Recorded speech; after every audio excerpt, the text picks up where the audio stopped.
The United captain Bruno Fernandes was sent. Let's say that again. Bruno Fernandes was sent off for the third time this season as Wolves continued their perfect start to life under their new boss Vitor Pereira. Matheus Cunha's season went from strength to strength, scoring direct from a corner before setting up Hwang to round off that 2-0 win at home. Now, they have conceded a league-high 16 goals from set-piece situations in the Premier League this season, Manchester United. And after this third straight defeat, here's what the manager, Ruben Amorim, had to say after his side yet again conceded from a corner. Yeah, it's a concern, but I already said that he has one opponent in front and the other in the back. In the moment he's jumping, like against Tottenham, the slight touch when you are jumping can change everything. I think that was, again, the same situation. First of all, in terms of that goal, there was some debate, especially from the Manchester United camp, as to whether or not Andre Onana was impeded. Did you think he was? He was trapped in, so there was a Wolves player in front of him and a Wolves player behind him, and I think Ugarte pushed one of them into a space where he didn't expect someone to be. Tried to take a step backwards, couldn't get off the ground. He's not the biggest anyway, but I've found, especially when I started managing, there's players who like heading the ball and there's players who don't. Right. And I don't think Man United, it's a vital part of football. And it's the balance between, normally the big lads are not very good footballers. Right. And it's a balance between getting them in the team so that you're good in both boxes. But if you go through Man United's team, who's good in the air? Think about it. Maguire, probably he stands in the middle of the 6-yard box. But then you go through it and you think, well, Højlund's not brilliant. Martinez is 5'11". You got Darlow. Who else? Not, you can't name him. Mainu's not very big. Ugarte's not very big. Two wide players aren't big. So it's cost them. There's not many people who can head the ball in Man United's team. Both ends. Yes, okay. And maybe that's why they're struggling at set pieces then. As we mentioned already, they've conceded a league-high 16 goals. Obviously, the cause wasn't helped by the fact that Bruno Fernandes was sent off just after the second half began and for a second yellow. And, I mean, his disciplinary record isn't the best, is it? It's yet another red card for him. Is he reliable, really, as a captain? Is he someone that really Amorim should be looking at as maybe not the leader in that team now? Well, over the years, he's been there a long time and they haven't done much, have they? But I've thought, is he the best player or is he the problem?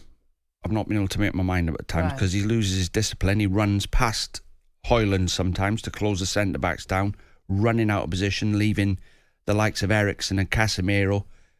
I don't mean yesterday, in general. You know, like even when they've had McTominay and Fred in there, he still played in front of him as the number 10. And you're a man short, really. Discipline-wise, he loses it. But yesterday, I'm not sticking up for him because his first yellow card was for a trip, like sort of a professional foul, trying to stop someone getting in on goal. Fair enough. And you do say to yourself, right, I've been booked, so I can't really go to ground. I've got to stay on my feet, shadow box. And I thought it crept up on him, that incident yesterday. Before he knew it, it had happened. It looks like he's gone over the ball. I don't think he has. He's tried to put his foot at the side of the ball to protect the ball. And the players got there, the Wolves players got there before him, and it looks like then he's gone over the ball.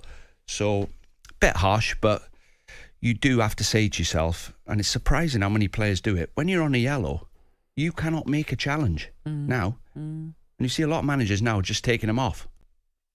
Well, it was very early into that second half, unfortunately, for Bruno Fernandes, in the sense that maybe, he's coming cold from the second half, from that halftime break, and for a moment perhaps has just not thought it through, and then unfortunately it's led to that second yellow and he's gone off as a result. On the sports bar last night with Jamie O'Hara and Jason Cundy, it was all too much for Harry, the United fan, who's already made up his mind about the Red Devils squad. So Jim Ratcliffe, this gentleman's taken close to 30% of stake in Manchester United, right? I'm a season ticket holder for close to 20 years at United. I've never known such ticket prices in all my life. They're charging £66 a ticket for an adult as well as a child that's 5 years of age. How many Manchester United players, right, honestly, right, hand on heart, would you keep, right, going into the summer? I can only think of 2. These players don't run. They don't work hard enough, right? I can tell you one thing. I've been supporting Manchester United since 1979, and I've got to say this, hand on heart, this is the worst Manchester United side, the most unlikable Manchester United side I've ever known in my life. I've never seen such a weak team mentally. Bruno, captain.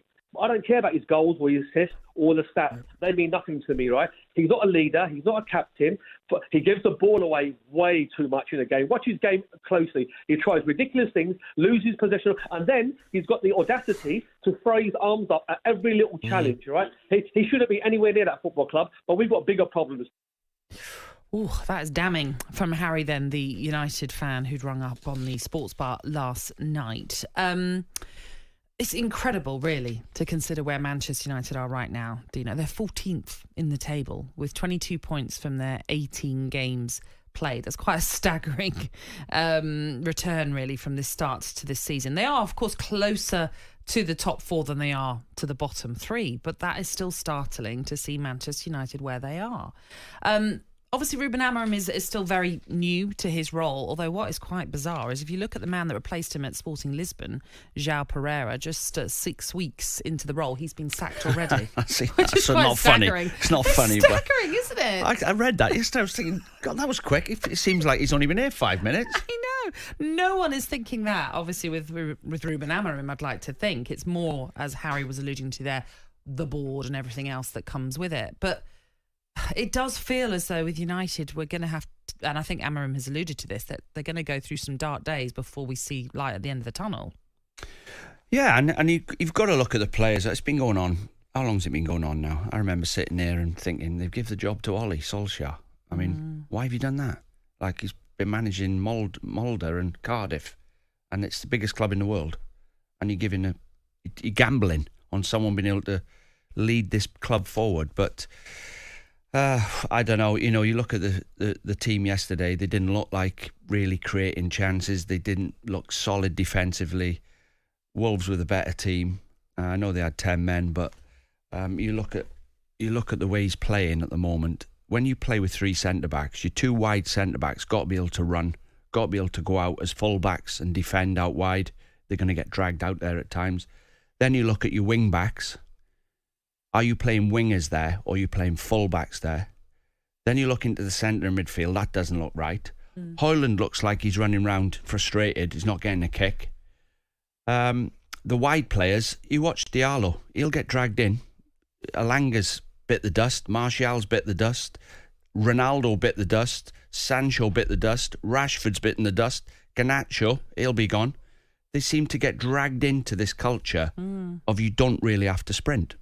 You don't really have to work hard. Well, running was always an issue with Erik ten Hag, if you remember rightly, going back to his first season in charge when they played Brentford, which I know was very early on in the season, but I don't know if you remember it.